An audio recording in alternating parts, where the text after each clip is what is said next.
మరి YCP party నాయకులు ఏ విధంగా ప్రవర్తిస్తున్నారో, ఎంత అసభ్యకరంగా ప్రవర్తిస్తున్నారో మనం చూసాం. 5 సంవత్సరాల్లో వారు అధికారంలో ఉన్నప్పుడు మహిళలు ఏ విధంగా అసభ్యకరంగా మాట్లాడారో చూసాం. యువతను ఏ విధంగా అసభ్యకరంగా మాట్లాడారో చేశారు. మరి మేధావులను ఏ విధంగా అవమానపరిచారో చూసాం. అమరావతి రైతులను ఏ విధంగా అవమానపరిచారో చూసాం. ప్రజలందరూ ఇది చూసే జగన్మోహన్ రెడ్డి గారికి 11 సీట్లకే పరిమితం చేసి బుద్ధి చెప్పారు. మరి ఇంకా వీళ్లలో మార్పు రాక ఇంకా ప్రజల్లోనూ మరి రోజు రోజుకి దిగజారి చిల్లర రాజకీయాలు చేస్తూ అసభ్యకరంగా మాట్లాడుతున్నారంటే మరి రాంబాబు గారికి మేము తెలియజేసేది ఒకటే, రాంబాబు గారు మీరు మీ అధినేత రాష్ట్ర ప్రజలందరికీ క్షమాపణ చెప్పాలి. ఈ రోజు మీరు అసభ్యకరంగా మాట్లాడారు. మీరు అధికారంలో ఉన్నప్పుడు, మా ముఖ్యమంత్రి గారు ప్రతిపక్షంలో ఉన్నప్పుడు మేము ఏ విధంగా మాట్లాడామో, ఏ విధంగా రాష్ట్ర ప్రజల కోసం పోరాటం చేశామో ప్రజలందరూ మమ్మల్ని చూశారు.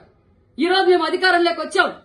అధికారంలోకి వచ్చిన తర్వాత మాకు చంద్రబాబు నాయుడు గారు నేర్పింది సంస్కారంగా మాట్లాడండి, రాష్ట్ర ప్రగతి కోసం పోరాటం చేయండి, ఎవరిని రపరప నరకద్దండి, ఎవరిని రెచ్చగొట్టద్దండి, ఎవరిని అసభ్యకరంగా మాట్లాడొద్దండి మా నాయకులు ముఖ్యమంత్రి చంద్రబాబు నాయుడు గారు మమ్మల్ని ఆదేశించారు.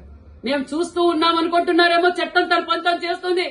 మా యువగల అధినేత నారా లోకేష్ బాబు గారు ఒక్క మాట చెప్తే మీ వైసీపీ నాయకులు ఒక్క గడప దాటి కూడా బయటికి రారన్న విషయం తెలియజేస్తున్నాం.